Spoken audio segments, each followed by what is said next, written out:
Living alone has its perks. You wake up when you feel like it, hang out at night, eat when you want, do what you want, when you want. It's great not having to worry about anyone but yourself. But I feel like I want to give back to my community now. So I decided to volunteer at the Masjid Weekend School and teach some kids how to read Arabic and Quran. Some of my fondest memories growing up were at weekend school, so this is going to be interesting considering it'll be my first time there not as a student, but as a teacher.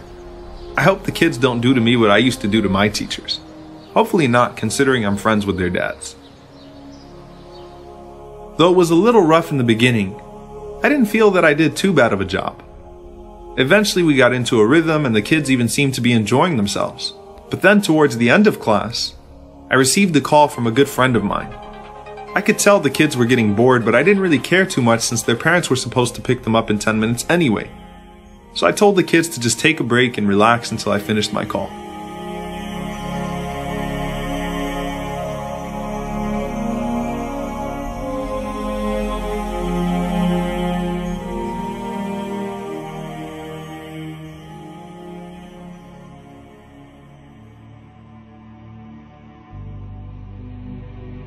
The call took longer than expected, and when I came back, I was surprised to see only one child there. When I asked him about the other boy, Samir, he said he was bored and decided to leave the mosque alone. Oh no. Oh my God. Though I'll never forget how I felt, the moment was a blur. I didn't know where Samir went or what to do or how to find him. My heart was racing and all sorts of terrible thoughts were going through my mind. Then I remembered that I left another child at the mosque, so I had to go back and make sure that he didn't run off as well. As I ran back to the door of the mosque, right in front of me was Samir's father. And he could obviously see I was distressed, so when he asked me what happened, I told him that Samir left while I was on the phone and I wasn't paying attention and I couldn't find him. And at that moment, I'd wished I never even existed. It was a nightmare scene out of a movie. Though the boys were found, every time I think back to this incident, I get mad at myself for being so irresponsible and for not paying more attention to those kids.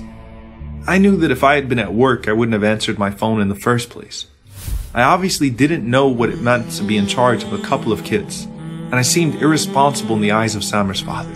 He saw me as a teenager who needed to grow up, and he was right, and that was my last day with Samir. When he heard the story, my uncle told me to take it easy on myself, but to realize that responsibility is not limited to parenting or being a husband or a paid employee.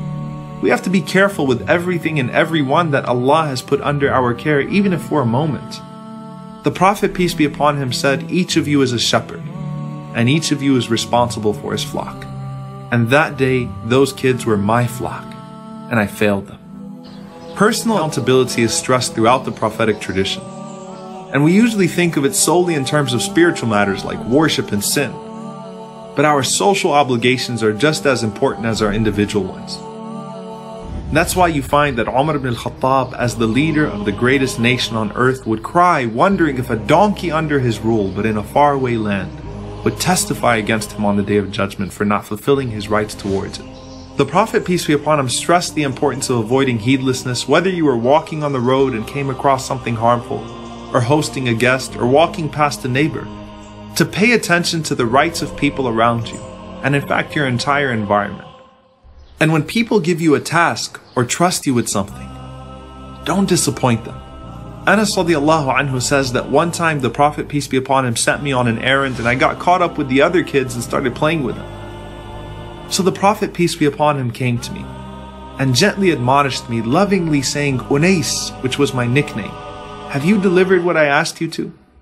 Rasulullah, what would you have said to me that day when I almost lost that child? You taught us to be better than that, and to treat every child as our own, every place on earth as our home, and every stranger like family. Sallallahu alayka ya Rasulullah.